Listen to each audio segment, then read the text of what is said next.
Hi అండి. ఈ short వచ్చేసి ఏంటంటే, ఇంట్లో ఏదో పని చేసుకుంటూ అయితే ఉంటానండి. ఖాళీగా అయితే ఉండను ఇంట్లో. ఇక పనులంటారా, అమ్మాయి అయితే బ్లౌజులున్నాయని చెప్పాను గదా! మొన్న వీడియోలో, ఫుల్ లెంత్ వీడియోలో చెప్పాను గదా! అమ్మాయి 4 బ్లౌజులున్నాయి. అందులో ఇప్పుడైతే ఒకటైతే కట్ చేస్తున్నాను. ఇది కట్ చేయడం, కుట్టడం గూడా వీడియో పెట్టాలనుకున్నాను. కానీ, చాలా పెట్టాను videos already cutting, stitching videos. ఏదైనా కొంచెం డిజైన్‌గా చేస్తే గనక వీడియో పెడతాను. ఇక నార్మల్‌గా వీడియోస్, లెంత్ వీడియోస్ ఎందుకో చూడటం లేదండి. అందుకే మధ్య ఎక్కువ షార్ట్స్ అయితే అప్‌లోడ్ చేస్తున్నాను.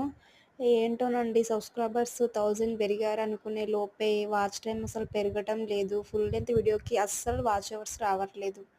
మరి నేను ఏం మిస్టేక్ చేశానో నాకు తెలీదు. మీకు తెలిసినట్టయితే కామెంట్ సెక్షన్‌లో కామెంట్ చేయండి. Bye friends. నెక్స్ట్ వీడియోతో కలుద్దాం. ఇప్పుడైతే బ్లౌజ్ అయితే స్టిచ్చింగ్ చేసుకుంటాను. ఇది ఎలా స్టిచ్చింగ్ చేసుకుంటానో రేపు, ఇవాళ పెడతాను షార్ట్, లేకపోతే రేపు అప్‌లోడ్ చేస్తాను. బాయ్ అండి.